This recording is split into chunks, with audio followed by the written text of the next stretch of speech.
The Premier League preview is back and we're looking at all the weekend's games with Mo Stewart from the Anfield Wrap. So, Mo, Liverpool are still flying since the last time we spoke to you. Any worries ahead of the trip to Tottenham this weekend? So let's see. Since I was last here, October, we've won every league game. We've qualified through to the Champions League.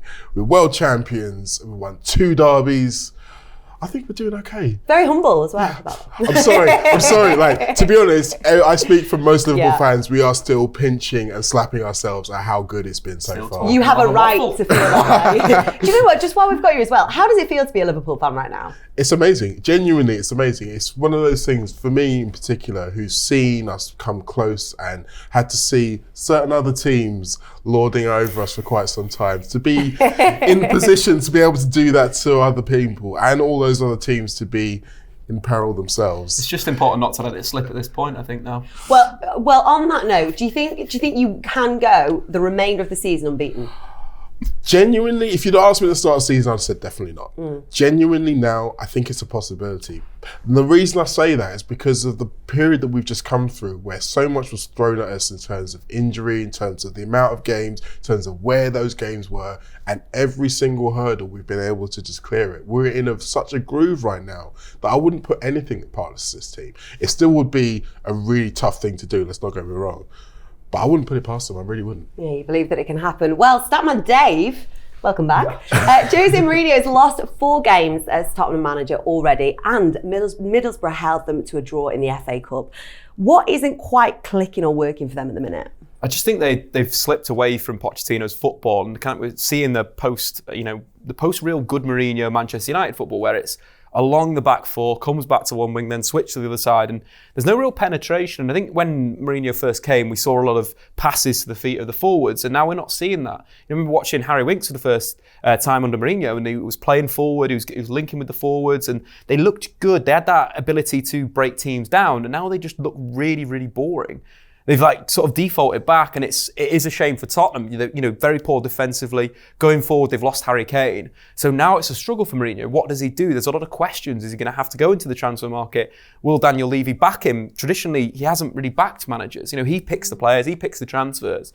Christian Eriksen is still an issue. Adavirel's been sorted out. Vertonghen's still an issue. So there's still a lot of question marks, and it will be interesting to see whether the money is spent in Jan. In your opinion, though, what does he need to do?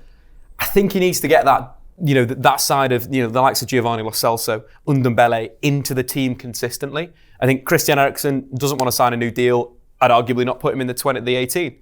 Don't even put him on the bench because he doesn't want to be at Tottenham Hotspur. So the lack of development, Mourinho's got to think 3 years down the line, 2 years down the line. He ain't going to be there. So play Lo Celso. Lo Celso is a fantastic technician. He's almost very like Christian Eriksen. So it's about moving the side on, I think, and developing Tottenham a little bit more and deciding whether, Lamella's good enough or getting rid of him, decide whether he wants Lucas Moura in the side or not. And I think there's decisions that he needs to make, but he needs to make them a bit quicker than he's been doing. It's been a bit laboured. Yeah, just needs to be clear, concise and bang. go with it. Right, we've got Liverpool's starting 11 from their last Premier League game, the 2-0 win over Sheffield United on screen. And the latest injury news as we're recording this is that Lovren, Matip and Shaqiri could be available. So Mo, how do you expect Klopp to set up for this game? I'm not expecting him to change a lot, to be honest with you, because we've had longer since the last game, a whole week, than we've had in a long time. So in defence in particular, it's great to have Matip and Lovren back as options, but I would be surprised if it's not these 5 guys at the back. I think obviously Milner's out injured, and it's a case of who really comes in for him.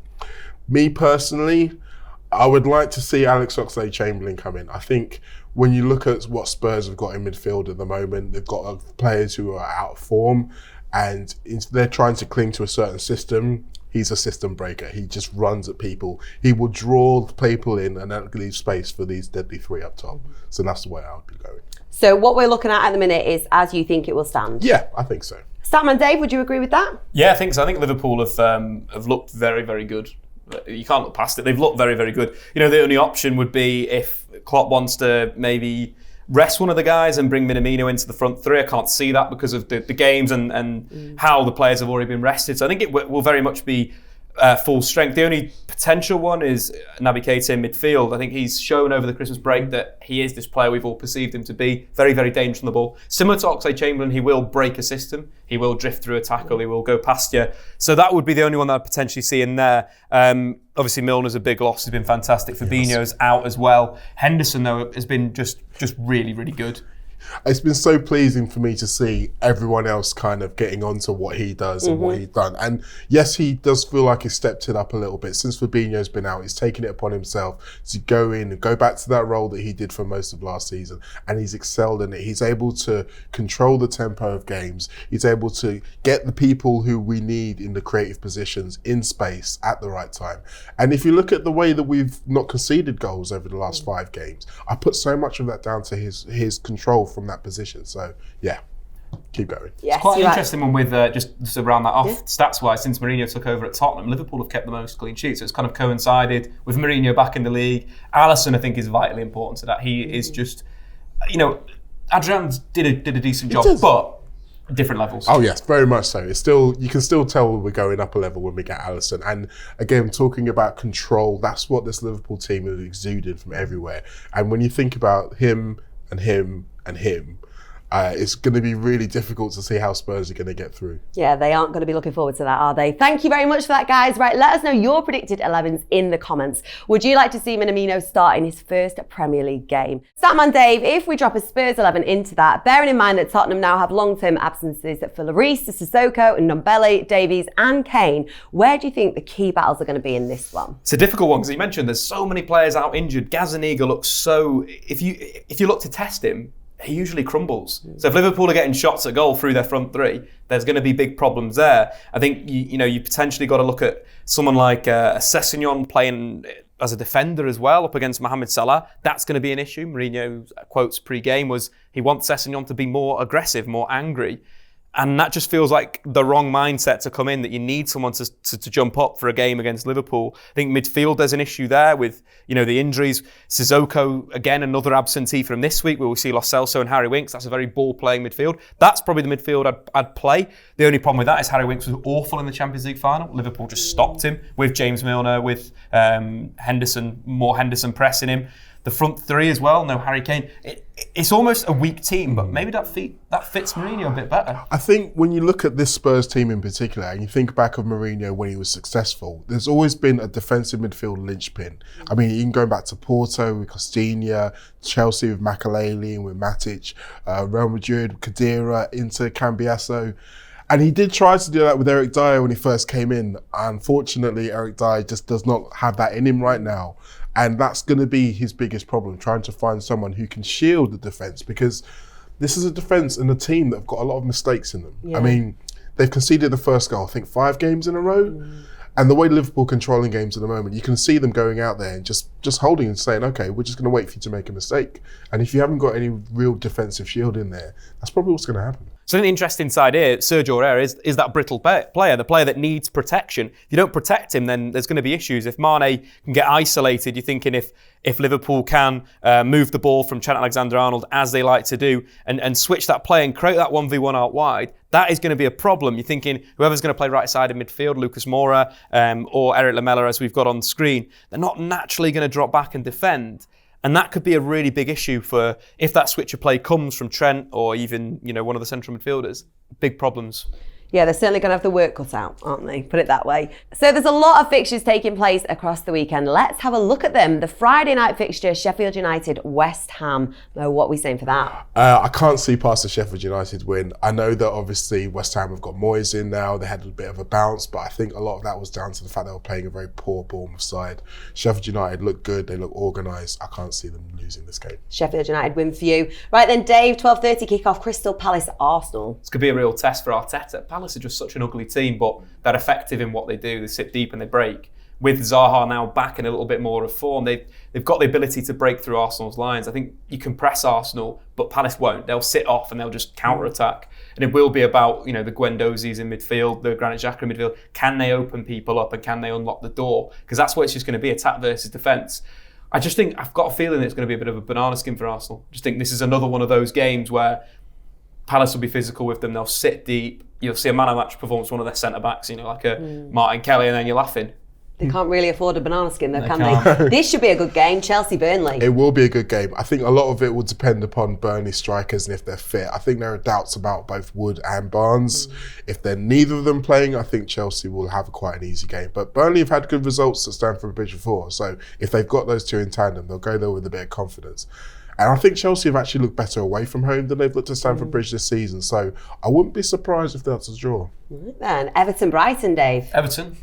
Probably up against my favourite team in the Premier League at the moment. Graham Potter's Brighton are a fantastic watch. Aaron Moy has been he's been the linchpin in this Christmas break of moving off the space and creating a little bit of pocket on the counter-attack. But they're so good on the ball, so calm, so composed, so it will be a test. Everton, from what we've seen under Carlo Ancelotti, suit playing on the counter-attack a bit. I think playing Sidibe and Coleman on one side, on the right, it's defensive, but can also break with pace. And Calvert-Lewin is just a man in form right now. Richarlison's looking back to his best in that central area. So I think this could be a score draw. I think Brighton have shown that they can get back into games if they need to. They can unlock the door. David Proper in midfield as well. Fantastic this season. So it's going to be an exciting game. That's a good one for the neutrals, I'd say. One thing I would watch out for in that game, if Brighton take the lead, based on the current feeling within the Everton fan base after the derby, it could be quite a toxic atmosphere. Oh, we shall see. Right, Leicester-Southampton.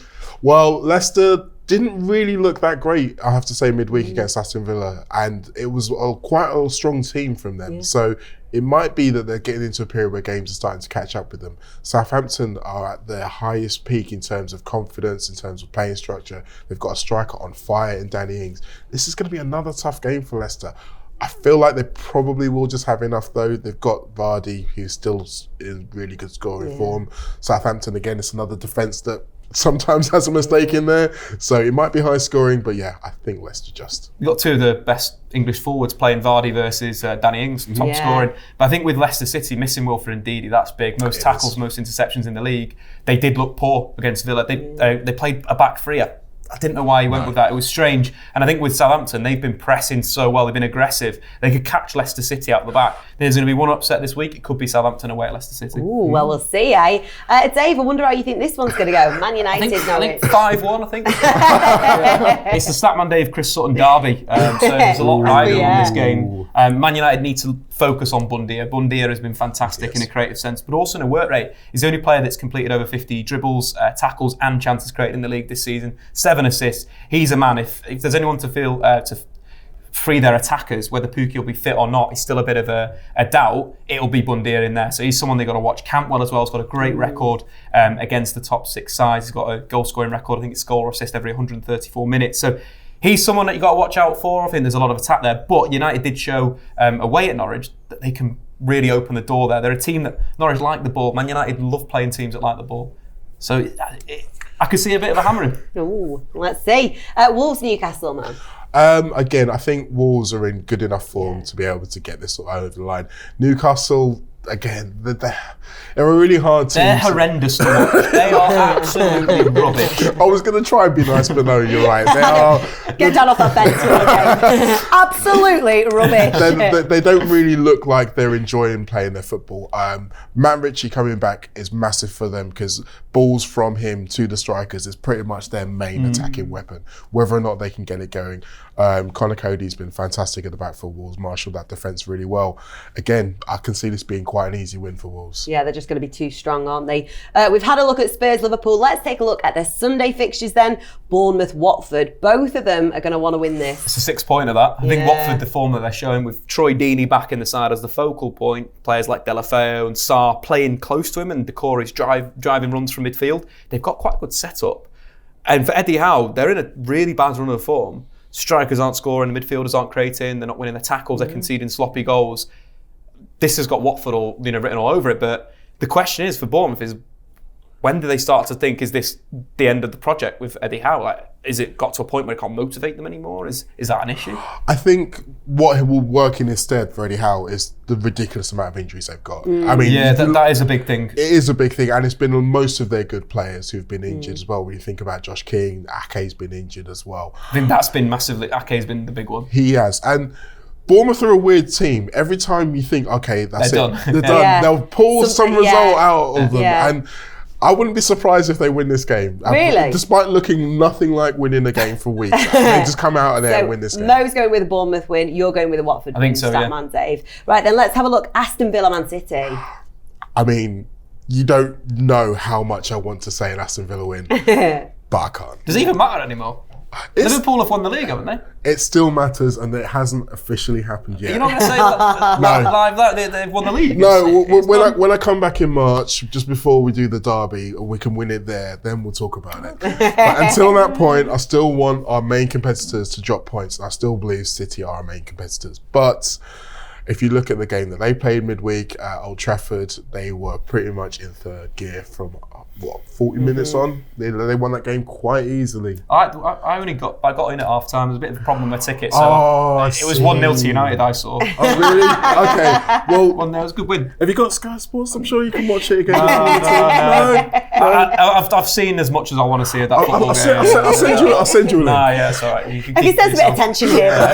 So we're going with the Man City win? Yes, we are. Yes. It's Squawka challenge time, my favourite time of the show. Now, the leaderboard is up on the screen. So, Mo, you're currently joint fifth, aren't you? You're joint fifth there. Right. So, I'm going to give you the option looked a lot better than last time I was here. It does, but you have a chance to increase your score and work your way up that leaderboard. Do you want to stick with what you've got or twist? I'm going to have to go, aren't I? I'm going to have to go again. Yes, Definitely. I like this. Right then. Are you ready? I think so. Mo. Right. You've got 60 seconds to name as many Portuguese football clubs as you can, starting now. Sporting, Porto, Benfica, Braga, Boa Vista, Maritimo, Morienses, Firenses, Santa Clara, Rio Ave, Aves, Academica, Chaves. What were some of the others? Tondela, Setúbal, Vitória Setúbal. They are two different teams. Yep, I want to say Porto B and Benfica B because technically they're in the league. Technically they're in the league, but yes, I know that they are still the same team. I'm trying to remember. Wow. Gil Vicente. I remember that thanks to The Simpsons. I mean, I've lost count now. What about you, Dave? Famalicão, I believe that's another one. Yeah. Oh. I mean... Academica, I don't know if I've said that already. I think we might have got Yeah, Academica. I think you've already said Academica. Yeah, 5, 4, 3, 2, 1. Time is up. Right, I need to check with our massive production team. What are you scored there, Mo? I feel like I got better than 12 this time. Right, we have had to refer to VAR because it was that tough to check, Mo. But Dave, can I have a drum roll, please? Mo, you got 21, which puts you in third place. Puts you one above Lizzie Doyle, who now, sorry Lizzie, you now fall into fourth. Not bad. Are you happy with that? Because you've jumped up from 12 to 21, Mo. I wanted to be the highest rap representative. I wanted to be the highest Liverpool representative, and I'm both of those things at the moment. So you should be proud of yourself, Mo. Yes. Great contribution. Right then, if you're into transfer talk, we've got our transfer roundup out this week. So make sure you give that a watch. The link is in the description and should be floating around over my head somewhere too, about here. You should see that there. Right then, Mo, thank you very much for joining us. No problem. Tell the guys at home where they can find more of you.